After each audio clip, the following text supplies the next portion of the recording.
Olá, eu sou o professor Ercílio da Costa, bem-vindo ao meu canal. Nós estamos falando sobre algumas religiões dentro daquele assunto de diversidade cultural, e hoje nós vamos falar sobre as religiões afro-brasileiras e sobre o espiritismo, certo?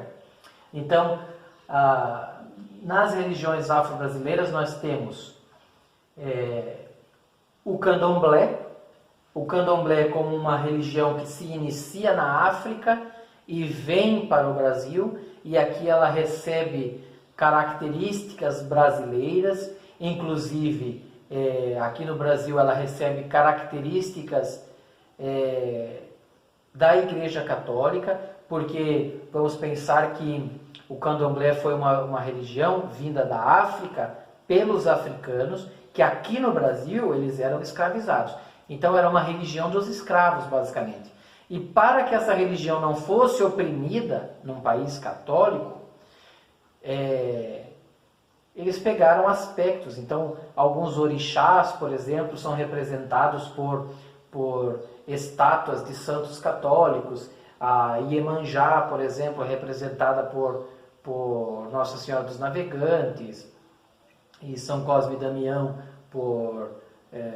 aí tem outros orixás que são irmãos, e enfim. Mas por isso que quando a gente entra num terreiro, por exemplo, a gente vê lá aspectos que nos lembram aspectos católicos, mas foi por causa dessa ideia de pegar aspectos católicos para que a religião então não fosse oprimida na época.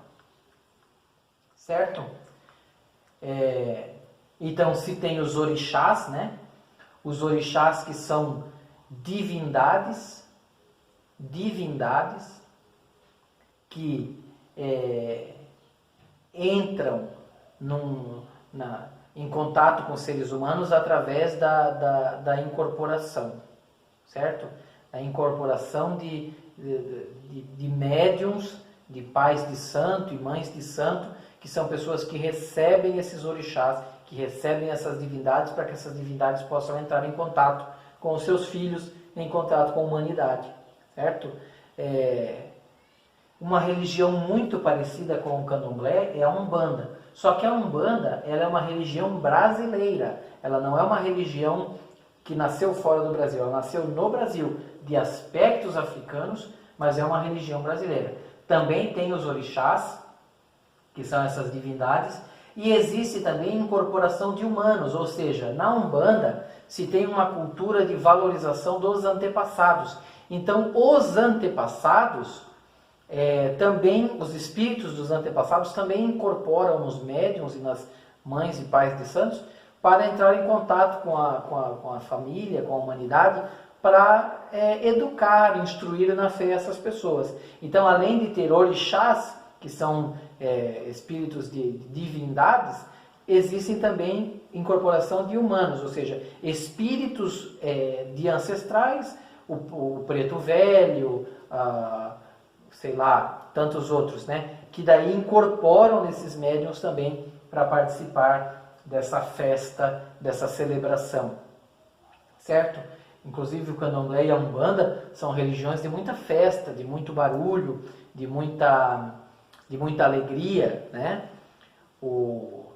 Instrumentos musicais, como a macumba, por exemplo, que é um instrumento musical. Tem gente que acha que macumba é aquela oferenda que é feita em alguns lugares, né? Olha, aquilo lá é uma macumba. Não, aquilo lá não é uma macumba. Macumba é um instrumento musical usado em rituais, né? Aquilo lá são oferendas que são feitas aos orixás, certo?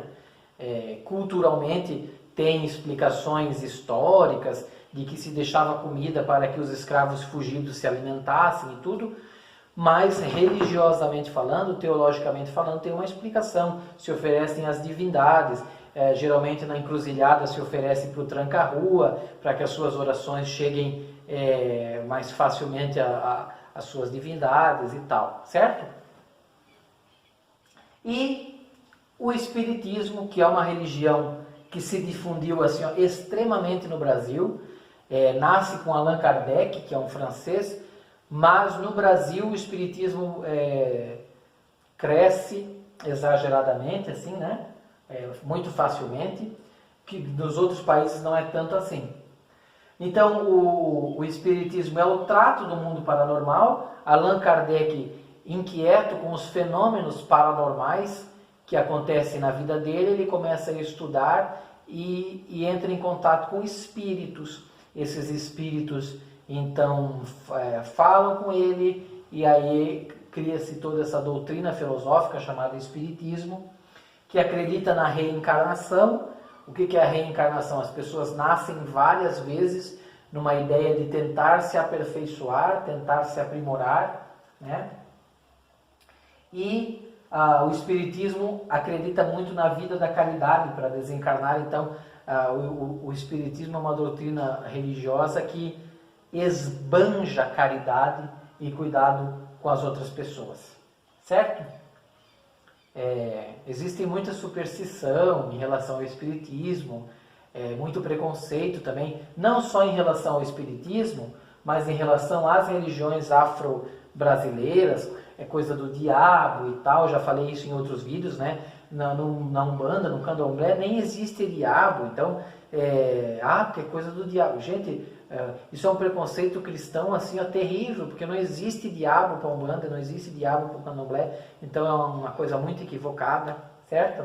Então, assim, por isso que a gente precisa estudar, precisa entender, para que a gente não haja de preconceito. Parar com essa ideia de que o outro precisa viver a minha fé e que o outro precisa acreditar nas coisas que eu acredito, porque não é bem assim, tá? Se você gostou desse vídeo, deixe o seu like, e se não é inscrito no canal, se inscreva, certo? Só lembro vocês, falei aquelas coisas ali, daquelas religiões, com o olhar de fora. Isso eu falo em todos os vídeos quando eu falo de religião. Com o olhar de fora.